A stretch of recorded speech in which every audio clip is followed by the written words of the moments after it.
ಶಾಂತಿ ಶಾಂತಿ ಶಾಂತಿ. ಸಾಂಬ ಜೈ ನಮ ಪಾರ್ವತಿ ಪತೀಶ್ವರ ಮಹಾದೇವ್. महात्मा बसवेश्वर महाराज की, अक्खा महादेवी माता की, श्रीमद जगद्गुरु सिद्धारूढ़ स्वामी महाराज की, श्रीमद जगद्गुरु शिवानंद स्वामी महाराज की, रामलिंगेश्वर महाराज की, सुमन कुंतूर महाराज की. ಜನ ಈಗೀಗ ಬರಾಕತ್ತೈತಿ, ಹೌದಿಲ್ರಿ? ಅಂಗಡಿ ತೆಗದೇವಿ ಅಂದ ಮೇಲೆ ಗಿರಕ್ಕಿ ನೋಡ್ಕೊಂತ ತಗೊಂಡ್ರಂಗಿಲ್ಲ, ಹೌದಿಲ್ಲ? ಗಿರಕ್ಕಿ ಬರಲಿ ಬರದೇ ಇರಲಿ, ಕರ್ತವ್ಯ ಮಾಡೋದು. ಕರ್ತವ್ಯೋ ಧರ್ಮ ಸಂಗ್ರಹ ಅಂತ ಹೇಳಿದಾರ. ಯಾಕ ಅಪರೂಪದ ಕಾರ್ಯಕ್ರಮ. ತಾವೆಲ್ಲ ಬೇಗನೆ ಇನ್ನು 2 ದಿವಸದ ಅಪ್ಪುಗಳು ಬರೋಕ್ಕಿಂತ ಮೊದಲ ತಾವೆಲ್ಲ ಇಲ್ಲಿ ಸಮ್ಮಿಲಿತರಾಗಬೇಕು. ಇದು ಏನು ಮಾಡ್ತದ ಅಂತಂದ್ರೆ ನಾವು ಮಾಡಿದ ಕಾರ್ಯಕ್ರಮಕ್ಕೆ ಶ್ರಮ ಪಟ್ಟಿದ್ದಕ್ಕೆ ಸಾರ್ಥಕ ಆಗ್ತದ ಅಂತ ಇರಲಿ. ವಿಶೇಷವಾಗಿ ಸದ್ಗುರುಗಳವರ ದಿವ್ಯಡಿದಾವರುಗಳಲ್ಲಿ ಅನಂತ ದೀರ್ಘದಂಡ ನಮಸ್ಕಾರಗಳನ್ನು ಸಮರ್ಪಿಸಿ, ಜಗಜ್ಯೋತಿ ಬಸವೇಶ್ವರರ ದಿವ್ಯಡಿದಾವರುಗಳಲ್ಲಿ ಶರಣೆಂದು, ವೀರವೀರಾಗಿಣಿ ವೈರಾಗ್ಯದ ಕಣಿ ಚನ್ನಮಲ್ಲಿಕಾರ್ಜುನನ ಅರ್ಧಾಂಗಿಣಿಯಾಗಿರುವ ಅಕ್ಕಮಹಾದೇವಿಯ ದಿವ್ಯಡಿದಾವರುಗಳಲ್ಲಿ ಅನಂತ ವಂದನೆಗಳನ್ನು ಸಮರ್ಪಿಸಿ, ಶ್ರೀಮದ್ ಜಗದ್ಗುರು ಸಿದ್ಧಾರೂಢಜ್ಜನವರ, ಜಗದ್ಗುರು ಶಿವಾನಂದಜ್ಜನವರ ಕ್ಷೇತ್ರದ ಅಧಿದೇವತೆಯಾಗಿರುವ ರಾಮಲಿಂಗೇಶ್ವರರ ದಿವ್ಯಡಿದಾವರುಗಳಲ್ಲಿ ಶರಣೆಂದು, ತಮ್ಮೆಲ್ಲರಿಗೂ ಕೂಡ ಈ ಒಂದು ಬಸವೇಶ್ವರರ ಮೂರ್ತಿಯನ್ನು ಸ್ಥಾಪನೆ ಮಾಡಿ ಹುಗ್ಗಿ ಮಾಡಿ ಊಟ ಮಾಡೋದು ಇದು 2ನೇ ಸಲ, ಹೌದಿಲ್ಲ? 2ನೇ ಸಲ. ಆದ್ರೆ ಅದಕ್ಕಷ್ಟು ಮೆರುಗು ಬಂದಿದ್ದಿಲ್ಲ. ಯಾಕೆ? ಬಸವಣ್ಣನವರ ಮೂರ್ತಿಯನ್ನೇ ಮಾಡಿ ಹಂಗೆ ಸುಮ್ಮನೆ ಕೈ ಮುಕ್ಕೊಂತಲ್ಲ, ಬಸವಣ್ಣನವರ ಒಂದು ಇಂಗಿತವನ್ನ ತತ್ವವನ್ನ ಅವನು ತಿಳಿದುಕೊಂಡು ಅನುಭವಕ್ಕೆ ತಂದುಕೊಂಡು ನಾವು ಅವರ ನಡೆದಂತೆ ನಡೆದಿವಿ ಅಂದ್ರೆ ನಮ್ಮ ಜೀವನ ಅಂತಕ್ಕಂಥದ್ದು ಸಾರ್ಥಕ ಆಗ್ತದ. ಅಂಥದನ್ನ ಬಸವ ದರ್ಶನ ಪ್ರವಚನವನ್ನ ಬಹಳ ಹದುಳಿಗರು ಹೆಚ್ಚು ಪ್ರಚಾರಕ್ಕೆ ಬಂದಿದ್ದು. ಬಸವಣ್ಣನವರ ಒಂದು ಜೀವನ ದರ್ಶನ ಹೆಚ್ಚು ಪ್ರಚಾರಕ್ಕೆ ಬಂದಿದ್ದು.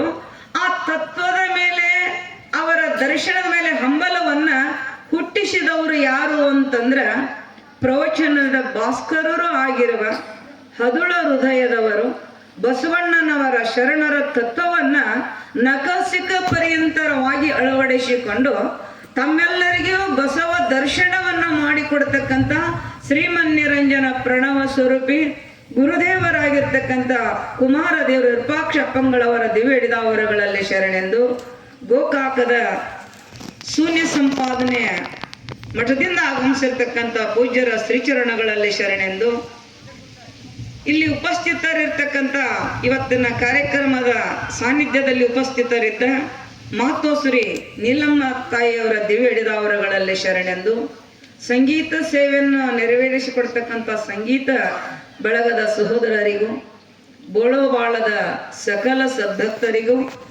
ಇಲ್ಲಿ ಇರ್ತಕ್ಕಂಥ ಹರಗುರು ಚರಮೂರ್ತಿಗಳ ಸ್ವಾಮೀಜಿಯವರಿಗೂ ಕೂಡ ಶರಣಾರ್ಥಿಗಳು. ಬೋಳೋಬಾಳದ ಸಕಲ ಸದ್ಭಕ್ತರಲ್ಲಿ, ಗುರು ಹಿರಿಯರಲ್ಲಿ ಎಲ್ಲ ಕಾರ್ಯಕ್ರಮಗಳನ್ನು ಬಹಳ ವಿಜೃಂಭಣೆಯಿಂದ ಸಂಘಟನೆಯನ್ನ ಮಾಡಿ ಅದಕ್ಕೆ ಸ್ಪಂದಿಸಿ, ಊರು ಜನ ಅದಕ್ಕೆಲ್ಲ ಸ್ಪಂದಿಸಿ, ಅದೇ ಸ್ಪಂದಿಸುವುದು ಹೇಗ ಅಂತಂದ್ರೆ ಕಾಣಿಕೆ ಓದೋರು ಹೆಸರು ಹೇಳಿದ್ರು, ಅರ್ಧ ತಾಸು ಓದಿದ್ರು. ಬಲೆ ಅಂದೆ ನಾನು, ಆಶ್ಚರ್ಯ. ಯಾಕಂದ್ರೆ ನನಗೆ 30 ವರ್ಷದಿಂದ ಈ ಊರು ಪರಿಚಯ, ಹೌದಿಲ್ರಿ? ಈ ಊರು ಮಗಳು ಅಂದ್ರೂ ಅಡ್ಡಿನೇ ಇಲ್ಲ. ಅಂಥ ಒಂದು ಇದೇನಪ್ಪ ಅಂದ್ರೆ ಇದು ಕ್ರಾಂತಿಕಾರಿ ಅಂತಕ್ಕಂಥದ್ದು ಅಂತ. ವಿಶೇಷವಾಗಿ ಅಂಥ ಒಂದು ಕಾರ್ಯಕ್ರಮವನ್ನು ತಾವೆಲ್ಲ ಬಹಳ ಉತ್ಸುಕತೆಯಿಂದ ಇದನ್ನು ನೆರವೇರಿಸಿದಿರಿ. ತಮ್ಮೆಲ್ಲರಿಗೂ ಶರಣಾರ್ಥಿಗಳನ್ನು ತಿಳಿಸಿ, ಇಲ್ಲಿ ಬಸವಣ್ಣನವರ ಒಂದು ಜೀವನ ಚರಿತ್ರೆ ಅಂತಕ್ಕಂಥದ್ದು, ಅವರ ಚರಿತ್ರೆಯನ್ನು ಹಚ್ಚಿ ಯಾವ ಅಶ್ವಾರೂಢರಾಗಿರ್ತಕ್ಕಂಥ ಕಂಚಿನ ಬಸವಣ್ಣರ ಮೂರ್ತಿಯನ್ನು ಸ್ಥಾಪನೆ ಮಾಡಲಿಕ್ಕೆ ಏನಪ್ಪ ಅಂದ್ರೆ ಹಾಗೆ ಸ್ಥಾಪನೆ ಮಾಡುವುದಲ್ಲ, ಅದು ಯಾಂತ್ರಿಕವಾಗಿ ಆಗುತ್ತದೆ. ಬಸವಣ್ಣನವರು ಯಾವುದಕ್ಕಾಗಿ ಅವತರಿಸಿದರು? ಬಸವನೆಂದರೆ ಯಾರು ಹೇಳಿದ? ಬಸವನೆಂದರೆ ಯಾರು? ಬಿದ್ದವರನ್ನ ಎತ್ತಲು ದುಡಿದ ಶಿವಯೋಗಿ, ಬಿದ್ದವರನ್ನ ಎತ್ತಲು ದುಡಿದ ಶಿವಯೋಗಿ, ಅನುಭವದ ಎತ್ತರಕ್ಕೆ ಕಾಯಕವನ್ನು ತಂದಾತ ಬಸವಣ್ಣ. ತತ್ವವೇ ಬಸವ ಮುದ್ದುರಾಮ ಅಂತ ಒಬ್ಬ ಆಧುನಿಕ ಕವಿ ಹೇಳ್ತಾ ಇದ್ದ. ಬಸವಣ್ಣನವರು ಅಂದ್ರೆ ಏನು ಅಂತಂದ್ರೆ ಹೇಳ್ತಾ ಇದ್ದಾರಲ್ಲ, ಬಿದ್ದವರನ್ನು ಎತ್ತಲು ದುಡಿದ ಶಿವಯೋಗಿ ಅಂತ ಹೇಳಿದ. ಎಷ್ಟು ಮಂದಿ ಬಿದ್ದಿದ್ರು ಅಂದ್ರೆ ಲೆಕ್ಕನೇ ಇಲ್ಲ. ಯಾವುದ್ರೊಳಗ ಅಂತಂದ್ರೆ ಜಾತಿಯ ಬಂಧನದೊಳಗ ಬಿದ್ದಿದ್ರು, ಲಿಂಗ ಭೇದದಿಂದ ಅವರು ಬಿದ್ದಿದ್ರು. ಅವರೆಲ್ಲರನ್ನು ಸಮರೂಪದೊಳಗ ತಂದು ಕೊಟ್ಟವರು ಯಾರು ಅಂದ್ರೆ ಜಗಜ್ಯೋತಿ ಬಸವಣ್ಣನವರಾಗಿರ್ತಕ್ಕಂಥವರು. ಅಂದಿನ ಶತಮಾನದೊಳಗ ನಾವೆಲ್ಲರೂ ಇಷ್ಟು ಯಾವ ಭರ್ಜರಿಯಾಗಿ ನಿಮ್ಗೆಲ್ಲ 4 ಮಾತುಗಳನ್ನು ಹೇಳಬೇಕಾದ್ರ, ಕಲ್ಯಾಣದೊಳಗ 12ನೇ ಶತಮಾನದೊಳಗ ಹೆಣ್ಣು ಮಕ್ಕಳಿಗೆ ಗಂಡು ಮಕ್ಕಳಿಗೆ ಸಮವಾದ ಅವಕಾಶವನ್ನ ಕೊಟ್ಟು ಅವರವರ ಸ್ಥಿತಿಗತಿ ಅರಿತುಕೊಂಡು ಅವರಿಗೆ ಸದ್ಗತಿಯನ್ನು ಕೊಟ್ಟವರು ಯಾರಂದ್ರೆ ಜಗಜ್ಯೋತಿ ಬಸವಣ್ಣನವರು ಆಗಿರ್ತಕ್ಕಂಥವ್ರು. ಅದಕ್ಕೆ ಅವರ ಚರಿತ್ರೆಯನ್ನ ಅವರ ಅನುಭವನ ನಾವು ಅಳವಡಿಸಿಕೊಂಡಿವಿ ಅಂದ್ರ ಒಂದಿಷ್ಟು ನಾವು ಕೂಡ ಏನ್ ಮಾಡ್ಬೇಕು ಅಂದ್ರು ಆ ಮಾರ್ಗದೊಳಗೆ ನಾವು ಹೋಗಬೇಕು ಅಂತ ಹೇಳಿದ. ಬಹಳ ಸುಲಭ ಸಾಧನ. ಬಿದ್ದವರನ್ನ ಎತ್ತಲಿಕ್ಕೆ ದುಡಿದವರು, ಬಿದ್ದವರು ಹೌದಿಲ್ರಿ, ಎಷ್ಟೋ ಮಂದಿ ಅವರವರ ಒಂದು ಇರೋದ್ರೊಳಗ ಇರಬೇಕಾಗಿತ್ತು. ಅಂತವರನ್ನ ಎಲ್ಲರ ಜೊತೆ ಭಾವೈಕ್ಯತೆ ಮನೋಭಾವನೆಯನ್ನು ತಂದುಕೊಟ್ಟು ನಾವೆಲ್ಲರೂ ಒಂದು ಅಂತಕ್ಕಂಥ ಒಂದು ಶಕ್ತಿಯನ್ನು ತಂದು ಕೊಟ್ಟವರು. ಆಮೇಲೆ ಹೆಣ್ಣು ಮಕ್ಕಳನ್ನ ಎಲ್ಲದರೊಳಗೂ ಕೂಡ ಭಾಗವಹಿಸಲಿಕ್ಕೆ ಅವಕಾಶ ಕೊಟ್ಟವರು. ಅಂದು 12ನೇ ಶತಮಾನದೊಳಗ ಅಪ್ಪನವರು ಪ್ರಯತ್ನ ಪಟ್ಟಿರ್ತಕ್ಕಂಥದ್ದು ಇಂದು ಅದು ಏನಾಗ್ಯದ ಅಂದ್ರೆ ಎಲ್ಲದರಲ್ಲಿನೂ ಕೂಡ ಹೆಣ್ಣು ಮಕ್ಕಳು ಏನಪ್ಪ ಅಂದ್ರೆ ಅವರೇ ಹೆಚ್ಚುವಂತಕ್ಕಂಥದ್ದು ಅಂತ. ಒಂದೇ ಭಾಗದೊಳಗಲ್ಲ, ಯಾವ ಉದ್ಯೋಗಗಳದಾವು, ಕಲೆಗಳದಾವು, ಅವೆಲ್ಲವನ್ನೂ ಕೂಡ ಯಾವ ಎತ್ತಿ ತೋರಿಸ್ತಕ್ಕಂಥ ಶಕ್ತಿ ಯಾರ್ದಂದ್ರ ಹೆಣ್ಣು ಮಕ್ಕಳಲ್ಲಿ ಅದ.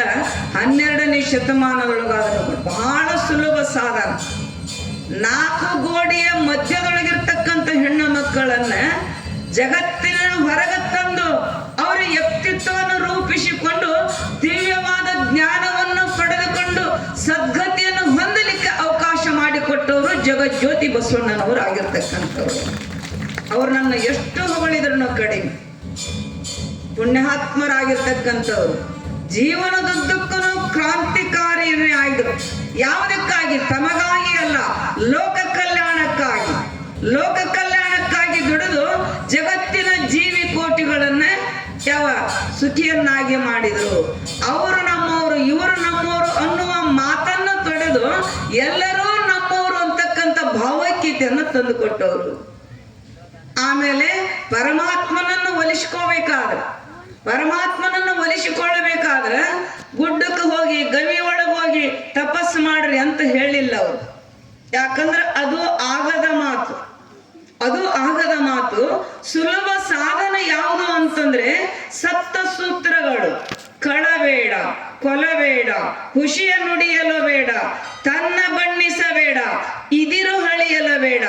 ಇದೇ ಅಂತರಂಗ ಶುದ್ಧಿ, ಇದೇ ಬಹಿರಂಗ ಶುದ್ಧಿ, ಇದೇ ನಮ್ಮ ಕೂಡಲ ಸಂಗಮ ದೇವನ ಒಲಿಸುವ ಪರಿ ಅಂತ ಹೇಳಿದ್ದಾರೆ. ಎಷ್ಟು ಸುಲಭ ಅದ ಇದು, ಬಹಳ ಸುಲಭ. ಇದನ್ನು ಹೀಗೆ ಬಿಟ್ಟಿವಿ ಅಂದ್ರೆ ಹೆಮ್ಮರವಾಗಿ ಬೆಳೀತದ ಇದು. ಹೆಮ್ಮರವಾಗಿ ಕಳಬೇಡ, ಕಳು ಮಾಡ್ಲಿಕ್ಕೆ ಹೋಗಬೇಡ. ನೋಡಿ, ಸುಲಭ ಸಾಧನ. ಕಳಬೇಡ, ಕೊಲಬೇಡ, ಕೊಲೆ ಸುಲಿಗೆಗಳನ್ನು ಮಾಡಕ್ ಹೋಗಬೇಡ. ಯಾವುದಕ್ಕಾಗಿ? ಉಪಜೀವನಕ್ಕಾಗಿ ಅಲ್ಲ, ಪರಮಾತ್ಮನ ಒಲಿಮೆಗಾಗಿ. ಪರಮಾತ್ಮನ ಒಲಿಗಾಗಿ ಸಪ್ತ ಸೂತ್ರಗಳನ್ನು ಹೇಳಿದ್ರು. ಅವ ಒಲಿಬೇಕಾದ್ರೆ ಪರಮಾತ್ಮ. ಅದನ್ನೇ ನಿಜಗುಣ ಶಿವಯೋಗಿಗಳು ಇವರು 7 ದೋಷಗಳನ್ನು ಹೇಳಿದ್ರು, ಅವರು 12 ದೋಷಗಳನ್ನು ಹೇಳಿದ್ರು. ಈ ಶರೀರದಿಂದ, ವಾಣಿಯಿಂದ, ಮನುಷ್ಯನಿಂದ ಆಗತಕ್ಕಂಥ ದೋಷಗಳು. ಎಂತೊಲಿಯುವನು ತನಗಿನ್ನೆಂತೊಲಿಯುವನು, ಕರ್ಣತ್ರಯ ದೋಷ ಮೇರೆ ಕಂತು ಕಾಲ ಪುರವೈರಿ ಗುರು ಶಂಭುಲಿಂಗ ಅಂತ ಹೇಳಿದರು. ಶರೀರದ 4 ದೋಷಗಳು, ಮನುಷ್ಯನ 4 ದೋಷಗಳು, ವಾಣಿಯ ದೋಷಗಳು. ಇವು ಹೋದ ಒಂದು ಪರಮಾತ್ಮನ ಒಲಿಮೆ ಆಗ್ತದ ಅಂತ ಹೇಳಿದ್ರು. ಅದನ್ನೇ ಬಸವಣ್ಣನವರು ಕಳಬೇಡ, ಕೊಲಬೇಡ, ಖುಷಿಯ ನುಡಿಯಲ ಬೇಡ, ಸುಳ್ಳು ಹೇಳಕ್ ಹೋಗಬೇಡ. ಸುಳ್ಳು ಹೇಳುವುದರಿಂದ ಏನಾಗ್ತದ್ರಿ? ವಾಣಿ ಒಳಗಿನ ಶಕ್ತಿ ಏನಾಗ್ತದೆ? ಕಡಿಮೆ ಆಗ್ತದೆ. ಸತ್ಯ ಮಾತನಾಡುವುದರಿಂದ ಈಗ ಅಪ್ಪವರ ಒಂದು ವಾಣಿಯನ್ನ ಅದ್ಭುತವಾಗಿರ್ತಕ್ಕಂಥ ಬಸವ ತತ್ವ ನಮಗೆ ತಿಳಿಬೇಕಾದ್ರೆ ಬಸವಣ್ಣವರೇ ತತ್ವ ಆಗಿದ್ರು, ಅವರೇ ತತ್ವವಾಗಿದ್ರು, ಅವರೇ ಸತ್ಯ ಅಂತಕ್ಕಂಥದ್ದಾಗಿದ್ರು. ಆ ಸತ್ಯದ ಮಾತುಗಳನ್ನ ಹೇಳಿ ಹೇಳಿ ಹೇಳಿ ಅವರೇ ದೇವರಾಗಿದ್ದಾರ, ಅವರೇ ಬಸವಣ್ಣನವರಾಗಿದ್ದಾರೆ, ಪೂಜ್ಯರಾಗಿರ್ತಕ್ಕಂಥ ಆಗಿದ್ದಾರೆ. ಅದಕ್ಕೇನು ಸುಳ್ಳು ಮಾತನಾಡಕ್ ಹೋಗಬೇಡ, ಖುಷಿಯ ನುಡಿಯಲು ಬೇಡ. ಸುಳ್ಳು ಮಾತನಾಡಿದ್ರು ದುಃಖ ಆಗ್ತದ. ಅದಕ್ಕೆ ಸತ್ಯದ ಮನೆಯಲ್ಲಿ ಶಿವನಿರ್ಪನಲ್ಲದೆ ಅಸತ್ಯದ ಮನೆಯಲ್ಲಿ ಶಿವನಿರ್ಪನೆ ಅಂತ ಕೇಳಿದ. ಪರಮಾತ್ಮ ಎಲ್ಲಿರ್ತಾ ಇದ್ದಾನ ಅಂತಂದ್ರೆ ಎಲ್ಲಿ ಸತ್ಯ ಅದ, ಎಲ್ಲಿ ವಿಷಯಾಕಾರ ವೃತ್ತಿ ಇಲ್ಲ ಅಲ್ಲಿರ್ತಾನ. ಅದನ್ನೇ ಅವರೊಂದು ವಚನ ಹೇಳಿದಾರ, ಮನೆಯ ಒಳಗೆ ಮನೆಯ ಒಡೆಯ ನಿದ್ದಾನ ಇಲ್ಲವ, ತನುವಿನೊಳಗೆ ಉಷಿ ತುಂಬಿ ಮನದೊಳಗೆ ವಿಷಯ ತುಂಬಿ ಮನೆಯ ಒಳಗೆ ಮನೆಯ ಒಡೆಯ ನಿಲ್ಲ ನಮ್ಮ ಕೂಡಲ ಸಂಗಮ ದೇವ ಅಂತ ಹೇಳಿದಾರ.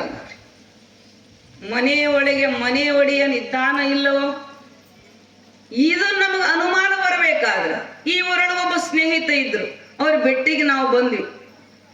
ಈಗ ಇದು ಏನಿತ್ರಿ ಮೊದಲಿಲ್ಲ, ಕಂಟಿ ಅದು ಮಣಿ ಬಿದ್ದ ಮಣಿ ಇತ್ತಿಲ್ರಿ, ಇದು ಸ್ವಚ್ಛ ಆಗ್ಯದ. ಹಂಗ ಅವ್ರ ಮಣಿಗೆ ಹೋದ್ವಿ, ಮಣಿ ಬೀಗ ಹಾಕ್ಯದ, ಬಾಗಿಲದೊಳಗೆ ಕಲ್ಲು ಮುಳ್ಳು ಬಿದ್ದಾವು. ಅವಾಗ ಮನೆಯ ಒಡೆಯ ಅದಾನಂತೇವೇನು, ಎಲ್ಲಿಗೆ ಹೋಗ್ಯಾನಪ್ಪ, ಬಾಳ ದಿವಸ ಆತ ಹೋಗಿ ಅಂತೇವೆ. ಯಾಕೆ ಆಗ ಕದ ಹಾಕಿ ಹೋಗಿದ್ದಂದ್ರೆ ಎಲ್ಲೇ ಹೊರಗೆ ಹೋಗಬಹುದು ಅಂತಿದ್ವಿ ನಾವು. ಕಲ್ಲು ಬಿದ್ದಾವು, ಮುಳ್ಳುಗಳು ಬಿದ್ದಾವು. ಹಂಗ ಇಲ್ಲೇನೋ ಮನೆಯ ಒಳಗೆ ಮನೆಯ ಒಡೆಯನಿಲ್ಲ ಅಂತ ನಾವು ತಿಳ್ಕೊಂತೇವಿ. ಆದ್ರೆ ಈ ಮನುಷ್ಯನೊಳಗ ತನಿವಿನೊಳಗ ಹುಷಿ ತುಂಬಿ ಮನದೊಳಗ ವಿಷಯ ತುಂಬಿ ಅಂತ ಹೇಳಿದ. ಮನುಷ್ಯನೊಳಗ ವಿಷಯಗಳು ಯಾವುವು? ಶಬ್ದ, ಸ್ಪರ್ಶ, ರೂಪ, ರಸ, ಗಂಧ ಅಂತಕ್ಕಂಥವೇನದವಲ್ಲ, ಅವು ನಮ್ಮಲ್ಲಿ ತುಂಬಿಕೊಂಡು ಬಂದ್ರೆ ಪರಮಾತ್ಮನ ಇರಲಿಕ್ಕೆ ಅವಕಾಶ ಅಂತಕ್ಕಂಥದ್ದು ಇಲ್ಲ ಅಂತ. ಅದಕ್ಕೆ ಶಬ್ದ, ಸ್ಪರ್ಶ, ರೂಪ, ರಸ, ಗಂಧ ಅಂತಕ್ಕಂಥ ವಿಷಯಗಳನ್ನ ಬಿಡಬೇಕಾದ್ರೆ ಜಗಜ್ಯೋತಿ ಬಸವಣ್ಣನವರು ಏನು ಮಾಡಿದ್ರು? ಭಗವಂತನ ಪ್ರಾರ್ಥನೆಯನ್ನ ಮಾಡಿದ್ರು. ವಿಷಯವೆಂಬ ಹಸುರನ್ನೆಲ್ಲ ಮುಂದೆ ತಂದು ಪಸರಿಸದಿರಯ್ಯ, ಪಶುವೇನು ಬಲ್ಲದು ಹಸುರೊಂದೆಳಿಸುವುದು, ವಿಷಯ ರಹಿತನ ಮಾಡಿ ಭಕ್ತಿ ದಣಿಯನ್ನೇ ಮೇಯಿಸಿ ಶುಭುದ್ಧಿ ಎಂಬ ಉದಕವ ನೆರೆದು ನೋಡಿ ಸಲಹೆಯ ಕೂಡಲ ಸಂಗಮ ದೇವ ಅಂತ ಹೇಳಿದರ. ದ್ರಾಷ್ಟಾಂತಗಳನ್ನು ಕೊಟ್ಟಿದ್ದಾರೆ. ಏನ್ ಮಾಡಿದ್ರು? ವಿಷಯವೆಂಬ ಹಸುರನ್ನೆಲ್ಲ ಮುಂದೆ, ಹಸುರನ್ನು ಯಾವ್ದು ಎಳಿಸ್ತದ? ಹಸುರನ್ನು ಯಾವ್ದು ಎಳಿಸ್ತದ ಅಂದ್ರೆ ಪಶು ಅಂತಕ್ಕಂಥದ್ದು ಎಳಿಸ್ತದ. ಇದು ನನ್ನ ಒಡೆಯನ ಹೊಲ ಅದ, ಬೇರೆದವ್ರ ಹೊಲ ಅದ ಅಂತ ಅದು ಬಯಸಂಗಿಲ್ಲ. ಅದೇನು ಮಾಡ್ತದ? ಹಸುರನ್ನು ಅದೇ ಬಯಸ್ತದ, ಅದನ್ನ ಬಯಸ್ತದ. ಹಂಗ ವಿಷಯಾಸಕ್ತನಾಗಿರ್ತಕ್ಕಂಥ ಮನುಷ್ಯ ಕೆಟ್ಟದ್ದು ಒಳ್ಳೇದು ಅಂತ ವಿಚಾರ ಮಾಡಂಗಿಲ್ಲ. ಅದಕ್ಕೆ ವಿಷಯ ರಹಿತನ ಮಾಡಿ ಭಕ್ತಿ ದಣಿಯನ್ನೇ ಮೇಯಿಸಿ, ಭಕ್ತಿ ಅಂತಕ್ಕಂಥದನ್ನ ನನಗೆ ಕಲಿಸಿ ಅದನ್ನೇ ಅನುಭವಿಸ್ತಕ್ಕಂಥ ಆ ಮಾರ್ಗದೊಳಗೆ ಹೋಗ್ತಕ್ಕಂಥದ್ದನ್ನು ಕರುಣಿಸುವಂತವ್ರು ಬೇಡಿಕೊಂಡಿದಾರ. ಅದಕ್ಕೆ ಕಳಬೇಡ, ಕೊಲಬೇಡ, ಖುಷಿಯ ನುಡಿಯಲು ಬೇಡ. ಆಮೇಲೆ ತನ್ನ ಬಣ್ಣಿಸಬೇಡ. ತನ್ನ ಅಂದ್ರ ತನ್ನ ಏಳಿಗೆಯನ್ನ, ತನ್ನ ಪ್ರತಿಷ್ಠೆಯನ್ನ, ನಾನೇ ದೊಡ್ಡವನ ಆಗಬೇಕು ಅಂತಕ್ಕಂಥದ್ದನ್ನ ನಿನ್ನನ್ನ ನೀನು ಹೊಗಳ್ಕೊಳ್ಳಿಕ್ಕೆ ಹೋಗಬೇಡ. ನಿನ್ನನ್ನ ನೀನು ಹೊಗಳ್ಕೊಳ್ಳಿಕ್ಕೆ ಹೋಗಬೇಡ. ನಿನ್ನನ್ನ ಜಗತ್ತು ಹೊಗಳಬೇಕು. ನಿನ್ನಕ್ಕಿಂತ ಅದಕ್ಕಿಂತ ಏನ್ ಮಾಡ್ಬೇಕು? ಜನ ಮೆಚ್ಚುವಕ್ಕಿಂತ ಮನ ಮೆಚ್ಚುವಂತಿರಬೇಕು. ಮನ ಮೆಚ್ಚುವುದಕ್ಕಿಂತ ಪರಮಾತ್ಮ ಮೆಚ್ಚುವಂತ ಬದುಕಬೇಕು ಅಂತ ಹೇಳಿದಾರ. ಹಂಗ ನಂಬುದ ನಾವು ಬಣ್ಣಿಸಿಕೊಳ್ಳೋದಲ್ಲ. ನಂಬುದ ನಾವು ವರ್ಣನೆ ಮಾಡಾಕತ್ತೀವಿ ಅಂದ್ರೆ ಏನಂತಾರ? ಅವನ್ಗೇನ್ ಕೇಳ್ತಿರ್ಲಿ, ತಲೆ ಕೆಟ್ಟೈತೆ ಅವ್ನು ಅಂತಿರಲಿ. ಈಗಂತ ಯಾರು ಕೇಳಂಗಿಲ್ಲ. ತಮ್ಮದ ತಾವು ಹೇಳ್ಕೊಳಕತ್ತಂದ್ರೆ ಕೇಳಂಗಿಲ್ಲ ಜನ. ಅದಕ್ಕೆ ತನ್ನ ಬಣ್ಣಿಸಬೇಡ, ಇದುರು ಹಳಿಯಲಬೇಡ. ಸುಮ್ಮನೆ ಅನ್ನೆಸೆಸರಿವಾಗಿ ತರ್ಕ ಮಾಡಿ ಬುದ್ಧಿ ಭ್ರಮೆ ಮಾಡಿಕೊಂಡು ಜಗಳಕ್ಕೆ ನೀನು ಹೋಗಬೇಡ ಅಂತ ತಿಳ್ಕೊಂಡು ಬಸವಣ್ಣನವರು ಸುಲಭ ಸಾಧನಗಳನ್ನು ಹೇಳಿದ್ದಾರೆ. ಅದಕ್ಕೆ ಹೊಳೋವಾಳದ ಎಲ್ಲ ಸದ್ಭಕ್ತರು ಇಲ್ಲಿ ಸ್ಪಂದಿಸಿ ಇದೊಂದು ಏನಪ್ಪಾ ಅಂತಂದ್ರೆ ಆ ಜಗಜ್ಯೋತಿ ಬಸವಣ್ಣನವರು ಅವರ ಒಂದು ತತ್ವ ಅಜರಾಮರವಾಗಿ ಉಳಿಬೇಕಾದ್ರೆ ಕ್ರಾಂತಿಯನ್ನು ಹೇಗೆ ಮಾಡಿದ್ರು ಹಂಗ ನೀವು ಒಂದು ಕ್ರಾಂತಿ ಅಂತಕ್ಕಂಥದ್ದು ಇದು ಬಸವ ದರ್ಶನ ಅಂತಕ್ಕಂಥದ್ದು. ಎಲ್ಲವನ್ನ ಬಾಲ್ಯದಿಂದ ಹಿಡ್ಕೊಂಡು ಅಂತ್ಯದವರೆಗೆ ಯಾವುದಕ್ಕಾಗಿ ಅವರು ಹೋರಾಡಿದ್ರು ಅನ್ನೋದನ್ನ ಅಪ್ಪವರು ತಮ್ಮೆಲ್ಲರಿಗೂ ಮನವರಿಕೆ ಆಗುವ ಹಾಗೆ ಉಪದೇಶವನ್ನ ಮಾಡಿದಾರ. ಅದಕ್ಕೆ ನಮ್ಮ ಜೀವನದೊಳಗೆ ಇದನ್ನೆಲ್ಲ ಯಾವುದಕ್ಕೆ ಮಾಡೋದು? ಯಾವುದಕ್ಕಾಗಿ ಮಾಡೋದಂದ್ರ ನಾವೆಲ್ಲ ಏನೇನು ಮಾಡಿದ್ದೇವೆ, ಉಪಜೀವನಕ್ಕಾಗಿ ಏನೆಲ್ಲ ಮಾಡಿದ್ದೇವೆ, ಉಪಜೀವನಕ್ಕಾಗಿ ಏನೆಲ್ಲ ಮಾಡಿದ್ದೇವೆ, ಆನಂದ ಜೀವನಕ್ಕಾಗಿ ಏನು ಮಾಡಿದೆ ಅಂತ ಪ್ರಶ್ನೆ ಕೇಳಿದ. ಉಪಜೀವನಕ್ಕಾಗಿ ಏನೇನು ಮಾಡಿದೇವ್ರು? ಹೊಟ್ಟೆ ತುಂಬಿಸಿಕೊಳ್ಳೋಗೋಸ್ಕರವಾಗಿ ಕೊಲೆ, ಸುಲಿಗೆ, ಮೋಸ, ವಂಚನೆ ಇದನ್ನೆಲ್ಲ ಮಾಡಿದ್ದೀವಿ. ಆನಂದ ಜೀವನಕ್ಕೆ ನಾವು ಮಾಡಿದ್ವಿ, ಹೌದಿಲ್ಲ? ದುಡ್ಡು ಗಳಿಸ್ಬೇಕಾದ್ರೆ, ಶ್ರೀಮಂತನಾಗಬೇಕು, ಬದುಕಬೇಕಾದ್ರೆ ಏನೆಲ್ಲವನ್ನ ನಾವು ಮಾಡಿದ್ದೇವೆ. ಆನಂದ ಜೀವನಕ್ಕಾಗಿ ಏನು ಮಾಡಿದೆ? ಏನೆಲ್ಲ ಅಂದ್ರೆ ಆನಂದ ಜೀವನ ಯಾವುದು ಅಂದ್ರೆ ಇದೆ. ಯಾರೇ ಕಾಣಿಕೆ ಕೊಡ್ತಾರ, ಯಾರೇ ದುಡಿತಾರ, ಯಾರ ಊಟ ಮಾಡ್ತಾರ, ಯಾರ ಕುಂತ್ಕೊಂತಾರ, ಯಾರೇ ಕೇಳ್ತಾರ, ಹಂಗ ಎಲ್ಲಾರು ಒಂದಾಗಿದನ್ನ ಏನ್ ಮಾಡ್ಲಿಕ್ಕೆ ಹತ್ತಿದ್ರಲ್ಲ, ಇದೇ ಆನಂದ ಜೀವನದ ಒಂದು ಮುಖ್ಯ ಕಾರ್ಯ ಅಂತಕ್ಕಂಥದ್ದು. ಜೀವನಕ್ಕಾಗಿ ಏನಾದರೂ ಬದಲಾವಣೆ ಆಗೋದಲ್ಲ. ಒಂದು ಸಣ್ಣ ಚುಟುಕಿ ಹೇಳಿ ಮುಗಿಸ್ತೇನೆ ನಿಮಗೆ.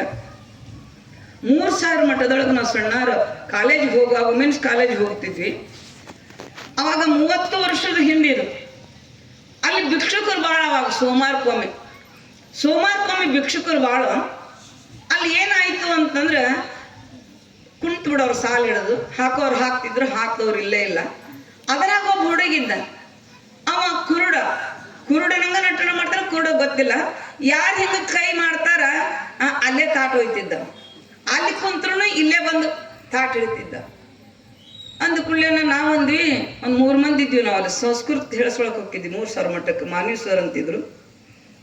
ಅವಾಗಂದು ಅವ್ನು ಕೇಳಿದ್ದೆ ನಾವು, 11 ಗಂಟೆ ಆಗಿತ್ತು ಅವಾಗ. ಏತಮ್ಮ, ನೀನು ಯಾರು ದುಡ್ಡು ಹಾಕಕ್ ಕೈ ಮಾಡ್ತಾರ, ನೀ ಅಲ್ಲಿದ್ರೆ ಇಲ್ಲಿ ಬಂದು ತಾಟ್ ಹಿಡಿತಿಯಲ್ಲ, ನಿನ್ ಕಣ್ ಕಾಣ್ತಾವೇನಂದ್ರೆ, ಇಲ್ರಿ ಯಾಕಾರ ಕಣ್ ಕಾಣಂಗಿಲ್ಲ, ನಮಗ್ ಕುರುಡರಿಗೆ ಸುಳುವಿನ ಮೇಲೆಲ್ಲ ಗೊತ್ತಾಕೈತಿ ನಮಗ. ಅದೇನ್ ಗೊತ್ತಾಕೈತಿ ಒಂದು, ಯಾಕೆ ಬಿಡು ಸುಮ್ಮನೆ ಅವನು ಉಪಜೀವನಕ್ಕೆ ಏನಾರು ಯಾಕೆ ಮಾಡೋಲ್ಲ ಅಂತ ಹೋದ್ವಿ ನಾವು. ಮುಂದೆ 10 ವರ್ಷ ಆದ್ಮೇಲೆ ಜಾತ್ರೆ ಇತ್ತು, ಶ್ರಾವಣದಾಗ ಬಂದ್ವಿ ನಾವು. ಅಲ್ಲಿ ಬಂದ್ವಿ. ಅವಾಗ ಏನಾಗಿತ್ತು ಅಂದ್ರ, ಅವ ಕುರುಡು ಇದ್ನಲ್ಲ, ಕುಂಟಾಗಿದ್ದ. ಕುರುಡು ಹೋಗಿ ಕುಂಟಾಗಿದ್ದ. ಒಂದು ಬಡಗಿಯನ್ನು ಹಿಂಗ ಬಗಲಾಗಿ ಇಟ್ಕೊಂಡು, ಒಂದು ಕಾಲು ಏರ್ಗಟ್ಕೊಂಡು, ಹಿಂಗ ತಾಟ್ ಹಿಡ್ಕೊಂಡು ಹಿಂಗ ನಿಂತಿದ್ದ. ನಾವಂದ್ವಿ, ಅವಾಗ ಸಣ್ಣ 10 ವರ್ಷ ನಾವಿದ್ದಾಗ ಇವ ಕುರುಡಿದ್ದ, ಈಗ ಕುಂಟಾಗ್ಯ ನೋಡು ಅಂತ ನಾವು ಜೊತೆಗಿದ್ದಾರ ಮಾತಾಡಿದ್ವಿ. ಕೇಳೇ ಬಿಡನ್ ತಡಿ ಅಂತ ಹೋಗಿ, ನೀ ಸಣ್ಣವಿದ್ದ ಕುರುಡಿದ್ದಿದ್ದಿಲ್ಲ? ಹೌದ್ರೇಕರ್ ಮತ್ತೆ ಈಗ ಯಾಕೆ ಕುಂಟಾಗಿ ಅಂದೆ. ಈಗ ಯಾಕೆ ಕುಂಟಾಗಿ ಅಂದ್ಕೊಳ್ಳಿ. ಅವಂದ ಏನ್ ಮಾಡಿದ್ರಿ, ನಾ ಕುರುಡು ಅದೇನೆ ಅಂತ ತಿಳ್ಕೊಂಡು ₹1 ನನ್ನ ತಾಟ್ನಾಗ ಹಾಕಿ ₹2 ತಕ್ಕೊಳಕತ್ರು, ಅದಕ್ಕೆ ಕುರುಡು ಹೋಗಿ ಕುಂಟಾಗೇನಿ ಅಂತ ಹೇಳಿದ. ಅದಕ್ಕೆ ಜೀವನ ಬದುಕುವುದಕ್ಕಾಗಿ ಅಲ್ಲ, ಜೀವನ ಸಾರ್ಥಕ ಆಗಬೇಕು. ಬಸವಣ್ಣನವರು ಜೀವನವನ್ನ ಹೇಗೆ ಸಾಗಿಸಿದ್ರು, ನಾವು ಹೆಂಗ ಸಾಗಿಸ್ತಾ ಇದ್ದೀವಿ, ಅದನ್ನು ಹೋಲಿಕೆಯನ್ನು ಮಾಡಿಕೊಳ್ಳಿಕ್ಕೇನೆ ಇದು.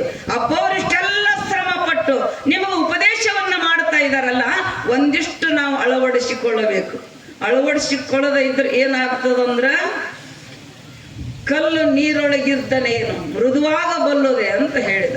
ಕಲ್ಲು ಎಷ್ಟೋ ದಿವಸ ಇದ್ರು ಅದು ಮೃದು ಅಂತಕ್ಕಂಥದ್ದಾಗುವುದಿಲ್ಲ. ಅದ್ರ ಗತಿ ಏನಾಗ್ತದಂದ್ರ ಬೆಂತರನಂತೆ ಅಂತ ಹೇಳಿದ. ನಿಧಿಕಾಯಿ ಭೂತ ಪಿಸಾಸಿ ಇರ್ತದಲ್ಲ, ಅದರಂಗ ನಮ್ಮ ಗತಿ ಆಗ್ತದ. ಅದಕ್ಕೆ ನಮ್ಮ ಜೀವನದೊಳಗ ಅವರು ಬಹಳ ಒಂದು ಮಹಾತ್ಮರು, ಸಂತರು ಒಬ್ಬರೇ ಅಲ್ಲ, ಎಲ್ಲರೂ ತಮ್ಮ ತತ್ವವನ್ನು ಬಿತ್ತರಿಸಿದ್ದಾರೆ. ಏನು ಅಂತಂದ್ರೆ, ಕಾಯಕ ಅಂತಕ್ಕಂಥದ್ದು ಅನುಭವದ ಎತ್ತರಕ್ಕೆ ಕಾಯಕವನ್ನು ತೋರಿಸಿದವರು. ಅನುಭವದ ಎತ್ತರಕ್ಕೆ, ಅದಕ್ಕೆ ಅನುಭವದ ಎತ್ತರಕ್ಕೆ ಬಂದಿದ್ದಕ್ಕಾಗಿ ಕಾಶ್ಮೀರ ದೇಶದ ಅರಸ ಮಹಾದೇವ ಗೋಪಾಲ ತನ್ನ ರಾಜ್ಯವನ್ನು ತೊರೆದು ಕಟ್ಟಿಗೆ ಮಾರಿ ಜಂಗಮ ದಾಸವನ್ನು ಮಾಡಬೇಕಾದ್ರೆ ಬಸವಣ್ಣನವರ ಕಾಯಕ ಅನುಭವದ ಎತ್ತರಕ್ಕೆ ಬೆಳೆದಿತ್ತು. ಅನುಭವದ ಎತ್ತರಕ್ಕೆ ಬೆಳೆದಿದ್ದಕ್ಕಾಗಿನೇ ಅವರು ಏನ್ ಮಾಡಿದ್ರು, ಒಂದು ಕುಟೀರವನ್ನು ಕಟ್ಟಿಕೊಂಡು ಜಂಗಮ ದಾಸೋಹವನ್ನು ಮಾಡಿದಾರ. ಹಂಗ ನಮ್ಮ ಜೀವನದೊಳಗೆ ಏನ್ ಮಾಡ್ಬೇಕು ಅಂದ್ರ, ಇಲ್ಲಿ ಕುಟೀರವನ್ನು ಕಟ್ಕೋಬೇಕು, ಇಲ್ಲಿ ತ್ಯಾಗ ಅಂತಕ್ಕಂಥದ್ದು ಬರಬೇಕು. ಬರೀ ಇದಕ್ಕೆ ನಾವು ಕುಂಡ್ರುದು ಅಂತಕ್ಕಂಥದ್ದಲ್ಲ, ಅದಕ್ಕೆ ನಮ್ಮ ಜೀವನ ಸಾರ್ಥಕ ಆಗಬೇಕಾದ್ರೆ ಅವರ ತತ್ವವನ್ನು ಅಳವಡಿಸಿಕೊಂಡು ಹೋದಿಲ್ಲ. ತತ್ವ ನಾವು ಸುಮ್ಮನೆ ಹುಟ್ಟಿ ಸುಮ್ಮನೆ ಹೋಗೋದಲ್ಲ. ಧರೆಯ ಮೇಲೊಂದು ಹಿರಿದಿಪ್ಪ ಸಂತಿಯ ನೆರವಿಂಗೆ ಬಂದವರನೇನೆಂಬೆನಯ್ಯ, ಕೊಡಲಿಲ್ಲ ಇದೇನೋ ವ್ಯರ್ಥ ವಿಳಾಸ. ಅರೆಮರಳೆಂಬ ಶಿವನು ನೆರೆಮರಳೆಂಬ ಜಗವ ಪುಟ್ಟಿಸಿದ ಕಂಡು ನಾ ಬೆರಗಾದನೆಯ ಗುಹೇಶ್ವರ ಅಂತ ಪ್ರಭುದೇವರು ಹೇಳಿದಾರ. ಅದಕ್ಕೆ ನಾವೆಲ್ಲರೂ ನಮ್ಮ ಜೀವನ ಸಾರ್ಥಕ ಆಗಬೇಕು. ಅಲ್ಲೇ ಇಲ್ಲೇ ಕುಂಡ್ರದ ಇನ್ನು 2 ದಿವಸದ ತಾವೆಲ್ಲ ಬಂದು ಅವ್ರು ಬರೋಕ್ಕಿಂತ ನೀವು ಬಂದ್ರಿ ಅಂದ್ರ ಮಹಾತ್ಮರ ಕೃಪೆ, ಮಹಾತ್ಮರ ಆಶೀರ್ವಾದ ಬಹಳ ದೊಡ್ಡದದ. ಅವರೇ ಬಸವಣ್ಣ, ಇಲ್ಲೇನು ಬರ್ತಾರ ಅವರೇ ಬಸವಣ್ಣ, ಅವರೇ ಅಲ್ಲಮ ಪ್ರಭುಗಳಾಗಿರ್ತಕ್ಕಂಥವ್ರು. ಅವರನ್ನು ಸಂತೋಷ ಪಡಿಸಿದ್ರಿ ಅಂದ್ರ ನೀವು ಕಂಚಿನ ಮೂರ್ತಿಯನ್ನ ಮಾಡಿ ಸ್ಥಾಪನೆ ಮಾಡಿದ್ದು ಸಾರ್ಥಕ ಆಗ್ತದ. ಅದಕ್ಕೆ ಮಹಾತ್ಮರನ್ನ ಸಂತೋಷ ತಾವೆಲ್ಲ ಬೇಗನೆ ಬರಬೇಕು. ತಾಯಂದಿರ ಮಹಾಮಂದಿ ಬಂದಾರ, ಯಾಕಂದ್ರೆ ಅವ್ರದ ಮೆಜಾರಿಟಿ ಎಲ್ಲಾದ್ರಾಗ ಬಸ್ ಸ್ಟ್ಯಾಂಡ್ನಾಗ ತಗೋರಿ, ಬಸ್ನ್ಯಾಗ ತಗೋರಿ, ಮದುವೆಯಾಗ ತಗೋರಿ, ಬಸ್ ಫ್ರೀ ಅಲ್ಲ. ಅದಕ್ಕೆ ಎಲ್ಲರೂ ಬಂದು ಸ್ಪಂದಿಸಿ ಇದೊಂದು ಪುಣ್ಯ ಕಾರ್ಯ, ಭವ್ಯ ಕಾರ್ಯ ತಾವೆಲ್ಲ ಸ್ಪಂದಿಸಿದ್ರಿ. ತಮ್ಮೆಲ್ಲರಿಗೂ ಒಳ್ಳೆಯದಾಗಲಿ. ಆ ಬಸವಣ್ಣನವರು ಒಂದು ಸದ್ಭಾವನೆ ತಮ್ಮೆಲ್ಲರಿಗೆ ಬಂದು ಕಾಯಕ ಯೋಗಿಗಳಾಗಿ ತಮ್ಮ ಜೀವನ ಪಾವನ ಮಾಡಿಕೊಳ್ಳಿ ಅಂತ ಹೇಳಿ ನಿನ್ನೆರಡು ಮಾತುಗಳನ್ನು ಪೂಜ್ಯರ ಪಾದಗಳಿಗೆ ಅರ್ಪಿ